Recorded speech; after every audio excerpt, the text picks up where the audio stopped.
Lutter contre la finance criminelle est une préoccupation relativement récente, puisqu'elle a émergé au milieu des années 80.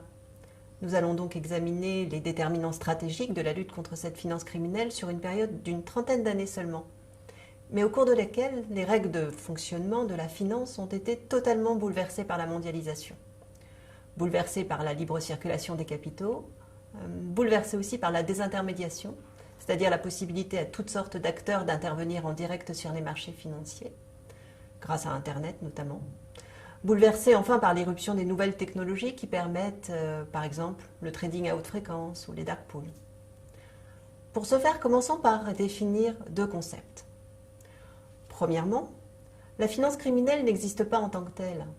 On ne peut pas segmenter le monde de la finance en bons ou mauvais secteurs d'activité et s'atteler à trier le bon grain de livret.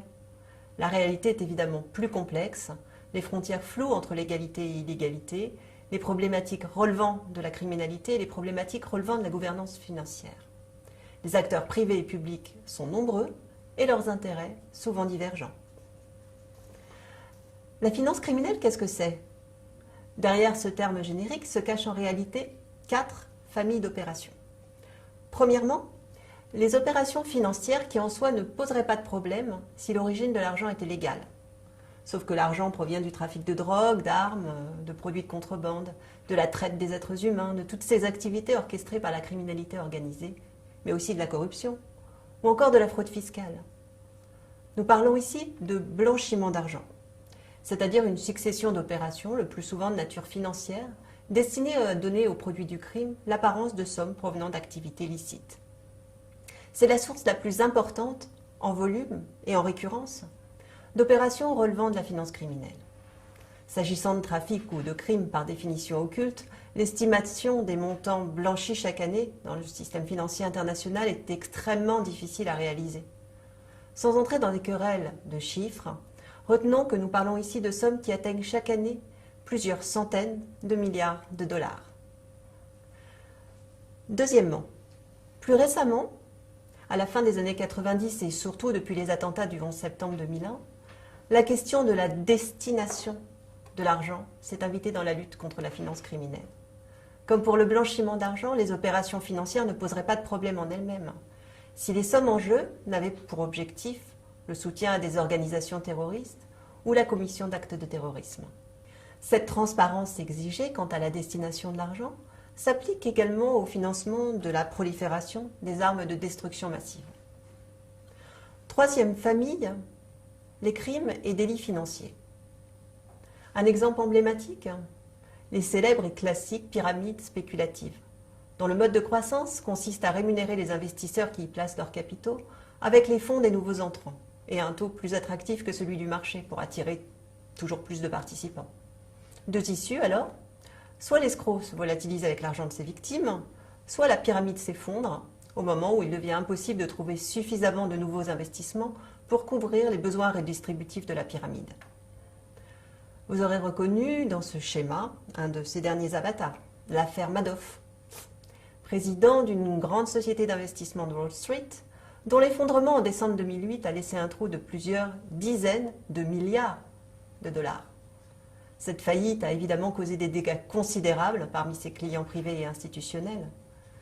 Et même si les pyramides financières sont vieilles comme la finance, l'ampleur était cette fois inédite, car la fraude a été démultipliée par l'effet de levier de la mondialisation financière. En outre, la frontière est parfois floue entre ce qui est légal, ce qui est possible en pariant que ça ne deviendra pas illégal, etc. Il se trouve que parmi les financiers et les institutions financières, certains ou certaines enfreignent, plus ou moins délibérément, les règles de fonctionnement édictées par leurs autorités de tutelle. Les conséquences, une sanction individuelle qui vient frapper un trader dévoyé, ou plus grave, des pénalités lourdes, très lourdes, infligées à des institutions bancaires, parfois de premier plan, convaincues d'opérations illégales comme la violation d'embargo ou encore la manipulation de taux. Quelques procès récents et retentissants ont donné lieu à de très fortes amendes pour de telles infractions. Chacun prend son risque. Gagne ou perd, la rémunération est en fonction du risque. Un raisonnement classique en finance. Oui, mais la dimension stratégique s'invite lorsque les grandes banques ont un poids tellement déterminant dans un pays qu'on ne peut imaginer les abandonner à la sanction de la justice ou des marchés. Too big to fail, disent les anglo-saxons avec pragmatisme.